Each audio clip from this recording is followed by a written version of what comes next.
Hello everyone, Radhe Radhe.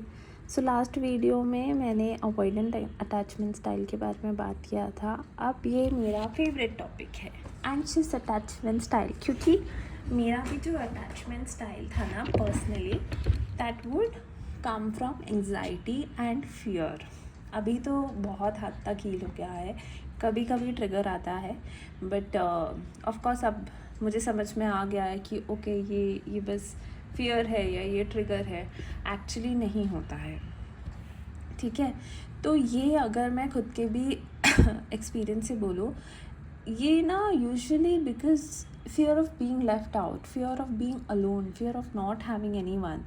तो अगर कोई हमसे आके प्यार करने लगता है या फिर हमसे बात भी करता है ना, तो हम उसके साथ सब शेयर करने लग जाते हैं, क्योंकि you want somebody to talk to you, okay, and you have not had that connection for a long time. So if somebody is nice to you, तुम तो भाई पागल हो जाते हो उसके लिए। ऐसे मत करो।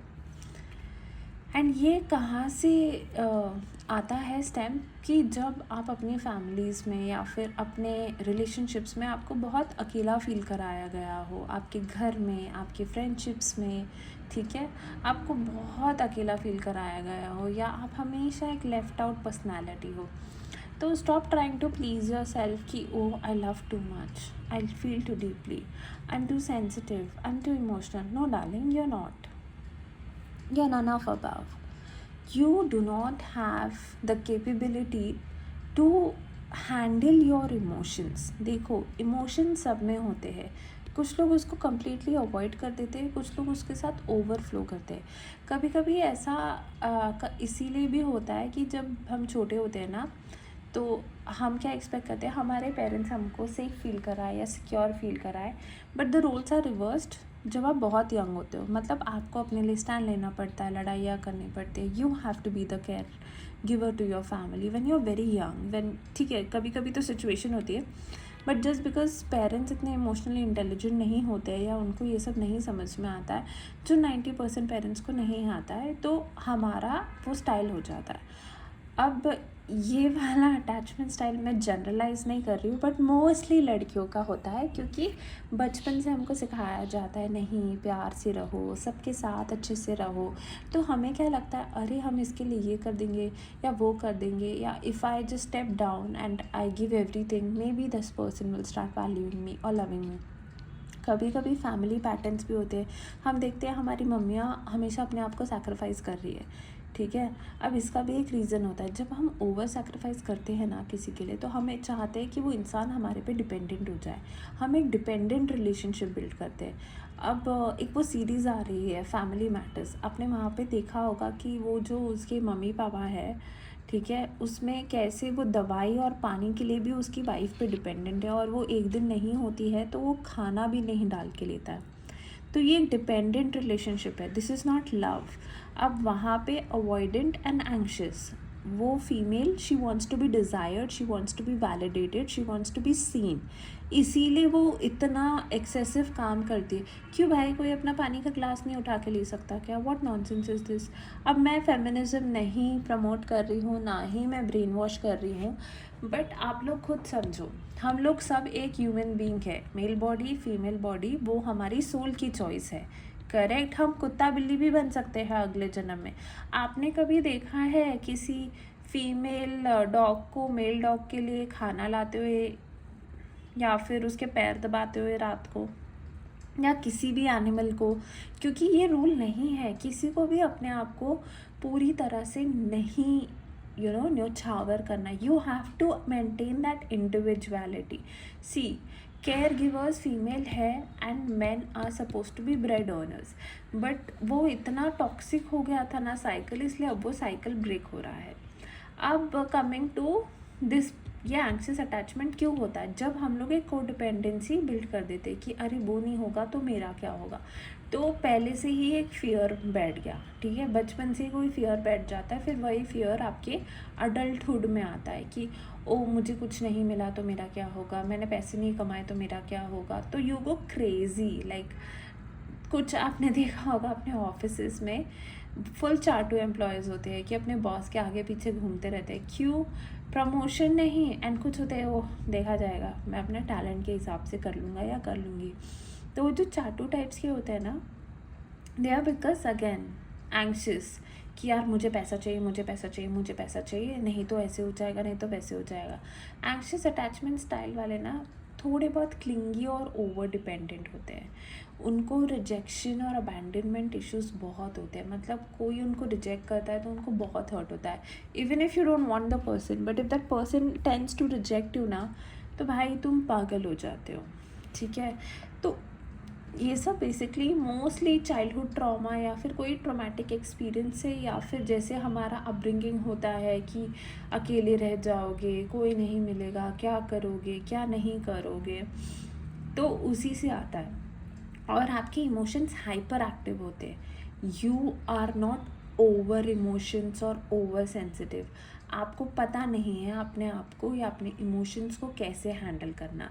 You do not come from the place of love, you come from the place of neediness, ठीक है। तो अपने आप को इवैल्यूएट करो कि ठीक है मैं ये क्यों कर रही हूँ। अगर सामने वाला मुझे डिसरिस्पेक्ट कर रहा है, he is not valuing me, he is not speaking to me nicely, मैंने ट्राई भी किया, एफर्ट भी किया एक रिलेशनशिप संभालने का, बट वो नहीं वैल्यू कर रहा है, तो अब मुझे क्या करना चाहिए, मैं ये क्यों कर रही हूँ, ठीक है। And you are so sensitive, मतलब अगर आप किसी रिलेशनशिप में हो तो it's like walking on egg shells. अगर उस बंदे का मूड ख़राब हुआ तो आपका मूड ख़राब हुआ, उस बंदे का मूड ठीक है तो आपका मूड ठीक है। बट जब आप अपने इमोशंस के साथ डील करना सीख जाते हो ना, you become very vocal, you start saying कि भाई तुम्हारी लाइफ में जो हो रहा है उसमें मेरी कोई गलती नहीं है। So if you are not capable of handling your own mood, it's best that we don't speak as of now till you understand and realise that this is not acceptable.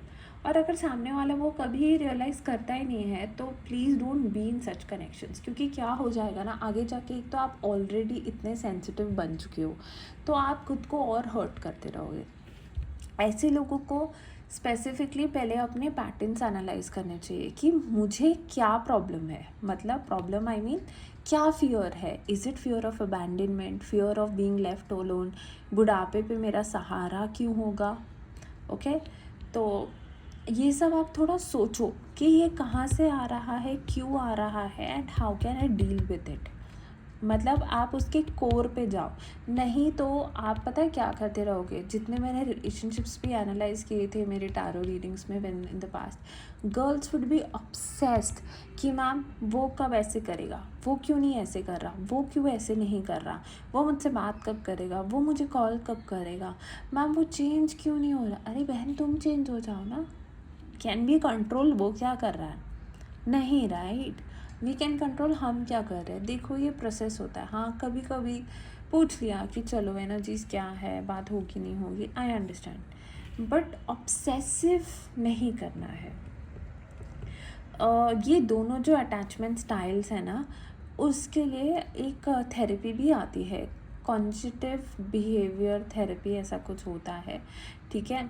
इसकी जगह अगर ठीक है हमारे पास थेरेपी के लिए पैसे नहीं है तो आप जर्नलिंग कर सकते हो, आप मेडिटेशंस कर सकते हो, आप अपने पैटर्न्स नोट डाउन करो। मतलब अभी आपका किसी के साथ झगड़ा हुआ, आप वो झगड़ा लिखो और अपने आप से पूछो कि ये झगड़ा क्यों हो रहा है, कैसे हो रहा है। अगर चाहिए तो थोड़ा बहुत ChatGPT का हेल्प ले लो, but I will not ask you to take complete help. Since आपको एक सिक्योर रिलेशनशिप बिल्ड करना होता है तो सबसे पहले एक आदत लगाओ अपने लिए, ठीक है। जैसे मैं रोज़ 10 मिनट प्राणायाम करूँगी, या मैं रोज़ 10 मिनट वॉक करूँगी, या मैं एक मील खुद बनाऊँगी या बनाऊँगा व्हाटएवर।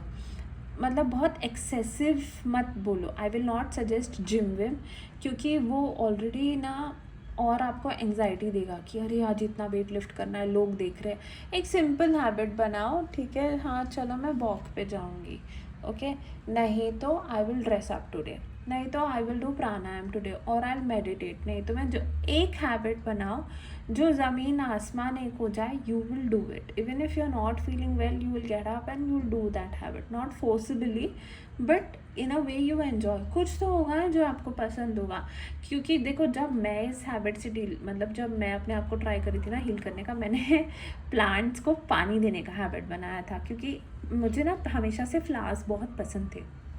तो मैंने बहुत सारे फ्लावर्स लगा लिए थे एंड आई मेड श्योर कि मैं इनको पानी दूंगी, ठीक है।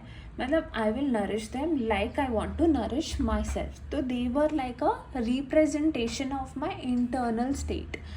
तो मैं उनको उन पे ध्यान देती थी, उनसे प्यार करती थी. करेक्ट. क्योंकि मुझे ऐसे लगता था कि यार एक चीज़ तो अब मैं खुद के लिए कर रही हूँ. फिर धीरे धीरे ऑफ कोर्स बेटर हो जाता है.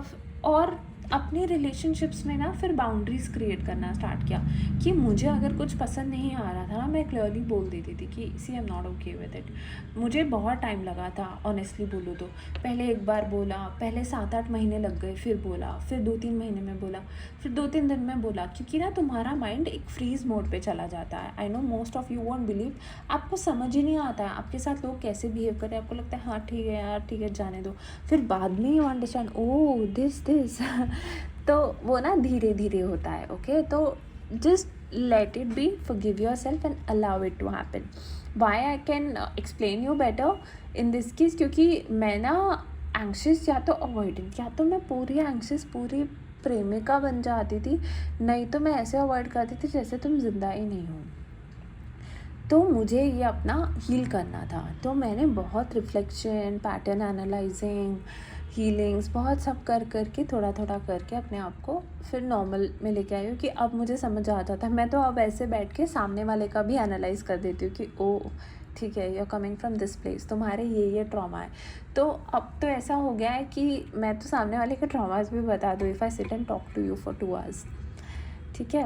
तो बहुत टाइम लगता है ऐसी चीज़ों के लिए, बट ये होता है. एंड ट्रस्ट मी, जब ये होने लगेगा ना, मैं नहीं बोलूँगी आपकी आउटसाइड की लाइफ चेंज हो जाएगी. ऐसा हो सकता है आपके बहुत सारे रिलेशंस और कनेक्शंस ख़त्म हो जाए, but trust me you will stop being anxious the way you are right now while watching this video. You will stop being so stress. तुम्हारा ये जो ओवर थिंकिंग का आदत है वो धीरे धीरे ख़त्म होने लगेगा और तुम बहुत ही एक बैलेंस्ड स्टेट में आ जाओगे. मैं फिर से बोल रही हूँ, इट टेक्स टाइम्स. किसी को 5 महीने, किसी को 6 महीने, किसी को 8 महीने, किसी को 2 साल, किसी को 1 साल लगता है. वो भी क्यों लगता है मैं आपको बता देती हूँ. हमारी ना मतलब जैसे मेरी आदत थी, I love to control things. मतलब मेरे हिसाब से होना चाहिए भाई साहब, नहीं हो रहा है तो सब गलत है. तो जिस दिन आप अपना कंट्रोल छोड़ के चीज़ों को जैसा है वैसा एक्सेप्ट करना शुरू कर दोगे ना कि ओके ये मनी प्लांट टेढ़ा ही उगेगा, मैं इसको सीधा उगाऊंगी तो ये ठीक से नहीं उगेगा, लेट दैट फ्लो. तो जैसे हम चीज़ों को एक्सेप्ट करने लगेंगे और कंट्रोल करना छोड़ देंगे ना, तब आप देखोगे बहुत चेंजेस आ जाएंगे. क्योंकि आपने कंट्रोल छोड़ दिया तो आइडियली आप कुछ नहीं कर रहे हो. करेक्ट. तो आपको एंग्जाइटी नहीं है. और ये एंग्जाइटी तो लेना मत कि ओह अगर मैंने ये कर दिया होता तो शायद ठीक होता. अभी तक आपने जितना किया है उसके बाद आप अपनी लाइफ रिफ्लेक्ट करो, क्या वो ठीक है? Is it according to you? No right. So nothing would change if you are. But again मैं ये, इसका मतलब ये नहीं है आप एफर्ट मत लो किसी रिलेशनशिप में. अगर आप किसी के साथ हो and you really like that person, try to have a conversation, try to make that person understand कि these are my boundaries and you can explain me yours. अगर आप दोनों का मैच हो जाता है सिस्टम तो ठीक है, नहीं होता है तो ठीक है. बट हमेशा ट्राई करो कि अपनी सेल्फ रिस्पेक्ट भी मत गिराओ और सामने वाले की भी सेल्फ रिस्पेक्ट को हर्ट मत करो. वैसे तो self respect comes from with in, but let's say respect करो एक दूसरे को mutually. Okay. Thank you. I hope ये आपको हेल्प किया. ये काफ़ी लंबा हो गया है. Thank you. बाय.